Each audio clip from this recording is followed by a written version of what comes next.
بسم اللہ والحمد للہ والصلاة والسلام علی رسول اللہ۔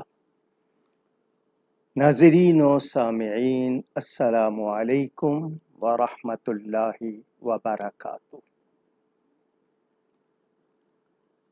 تقریباً 2.5 مہینے یا زیادہ روزانہ مشغول رہا ہوں اللہ تعالیٰ کے پیارے اور آخری نبی صلی اللہ علیہ وآلہ وسلم کی ختم نبوت کے دفاع میں۔ علماء کے ساتھ روزانہ نشستیں، فتووں کی تیاری، تحریروں کی تحقیق اور پاکستان کی سپریم کورٹ تک پیغام حق پہنچانے کے لیے۔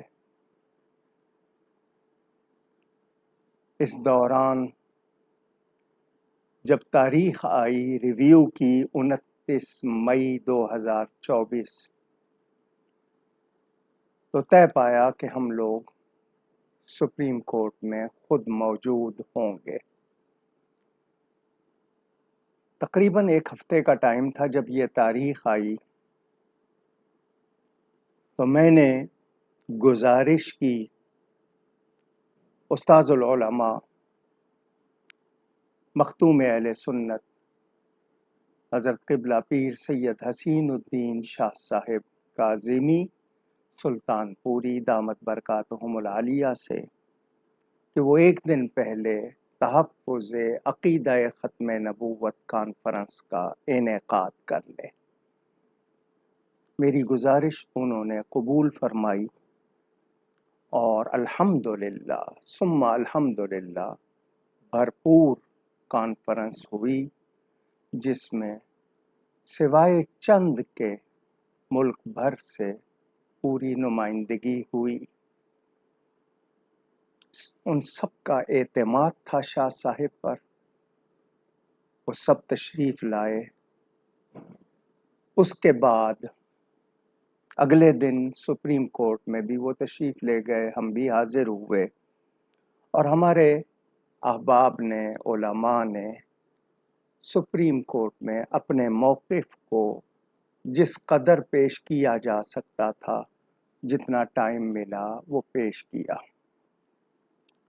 ایک طرف اعتراض ہو حضرت شاہ حسین الدین صاحب پر، دوسری طرف ان کے فرزند سید حبیب الحق شاہ نمائندہ بنے تو ان کو اس کی وجہ سے مبارکباد لی جائے، کریڈٹ لیا جائے، قابل غور ہے، محل نظر ہے۔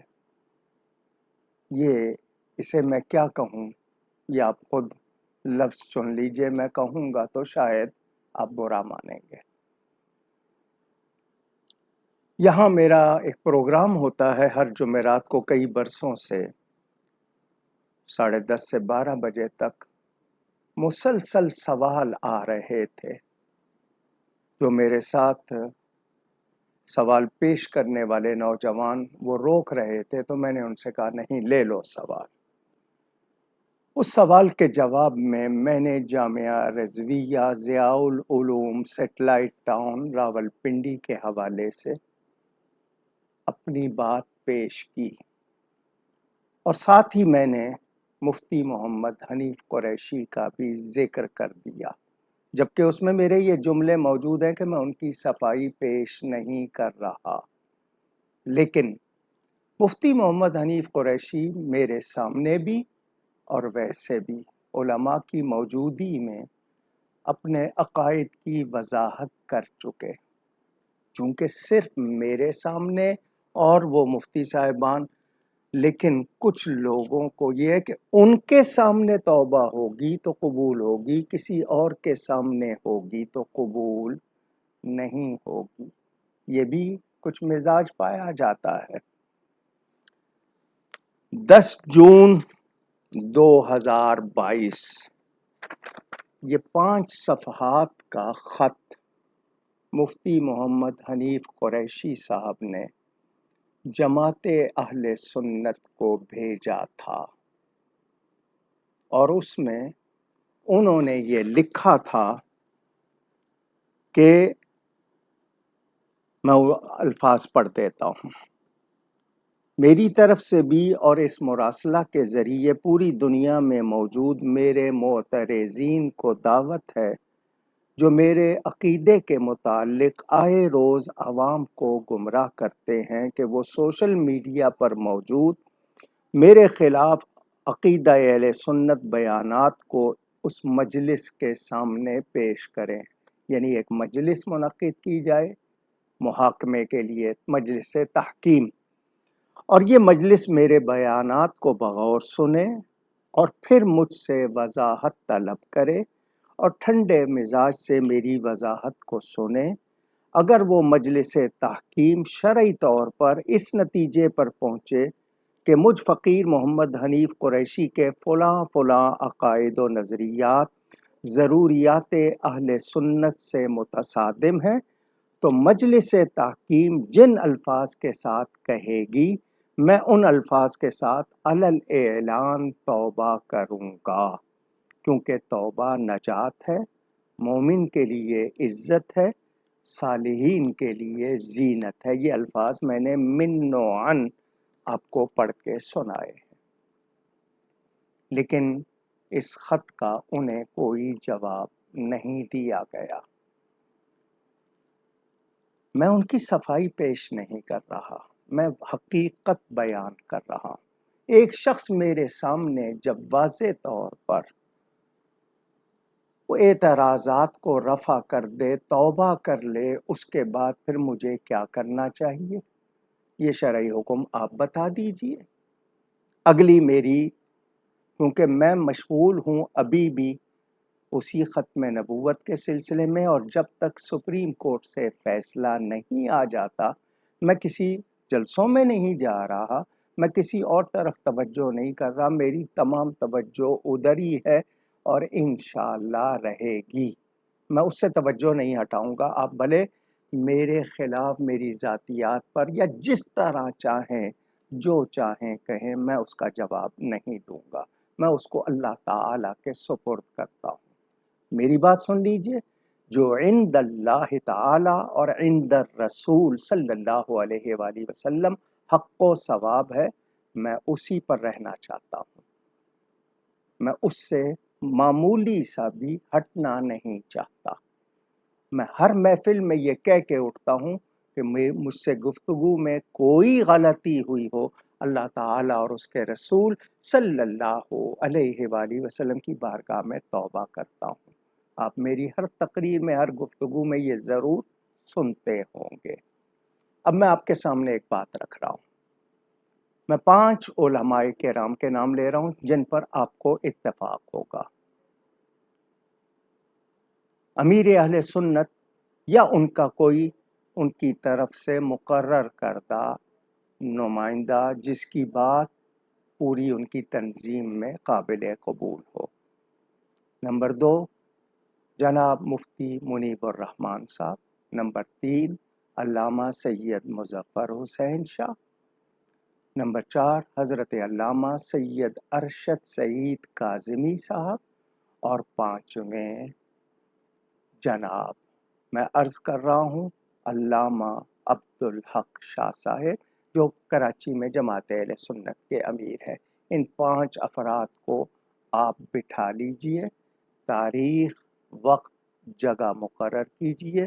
مفتی حنیف قریشی کو سامنے بٹھانے کا ذمہ میرا، انہیں میں لاؤں گا. جتنے اعتراضات ان پر ہیں ان سے ان کے جواب لیے جائیں، اور مفتی حنیف قریشی کے جو اعتراضات ہیں وہ بھی سنے جائیں اور ان کا جواب دیا جائے. جس پر توبہ بنتی ہو وہ توبہ کرے اور یہ جھگڑا ختم کر لیجئے. مگر ان 5 میں سے کوئی کم نہ کیجئے گا، ایک آدھا بڑھانا ہوگا تو بڑھا لیجئے گا، کیونکہ میری بات تو آپ کو قبول نہیں ہے. جہاں تک بات حضرت شاہ صاحب کی ہے، آپ وہ بھی اس محفل میں کر لیجئے گا، اس کا بھی جواب مل جائے گا انشاءاللہ. یہ اس لیے کہہ رہا ہوں کہ جب میری بات قبول نہیں ہے تو پھر جس طرح آپ راضی ہوں میں نے آپ کو 5 وہ نام دے دیے ہیں، یقیناً آپ ان پر متفق ہوں گے۔ جو مطالبے اس سے کیے جائیں گے، اگر وہ اس کے پاس بھی کوئی اسی ضروریات اہل سنت کے حوالے سے مطالبے ہوں، وہ بھی سنے جائیں۔ یہ اتنی سی بات ہے۔ میں اس کے بعد سپریم کورٹ کا فیصلہ آنے تک اس مسئلے پر کوئی اور گفتگو نہیں کروں گا۔ اللہ نے مجھے وہ سعادت بخشی ہے، میں اس کام میں لگا ہوا ہوں۔ ہمیں کیا کرنا ہے؟ یہ تمام لوگ کو میرے لیے ویڈیو بنانے کی فرصت ہے، ختم نبوت کے حوالے سے انہوں نے کوئی ویڈیو کیوں نہیں بنائی؟ مبارک ثانی کیس کے خلاف انہوں نے کوئی محنت کیوں نہیں کی؟ سپریم کورٹ تک اہل سنت کا موقف پہنچانے کے لیے کوئی ہمت کیوں نہیں کی؟ 29 تاریخ کو سپریم کورٹ آنے کی زحمت کیوں نہیں کی؟ کیا وہ اہم مسئلہ نہیں ہے؟ سوچئے گا، تھوڑا نہیں پورا سوچئے گا۔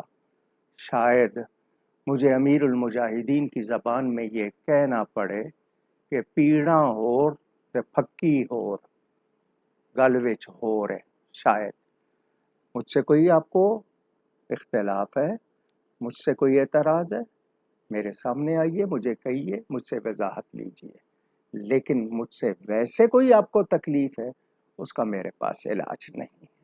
اللہ تعالی مجھے مسلک حق اہل سنت و جماعت پر ثابت اور قائم رکھے، اور مجھے نبی پاک صلی اللہ علیہ وسلم، ان کی ازواج، ان کے اصحاب، ان کی اولاد اور اولیاء امت کا غلام رکھے۔ بہت شکریہ۔ والسلام علیکم ورحمۃ اللہ وبرکاتہ۔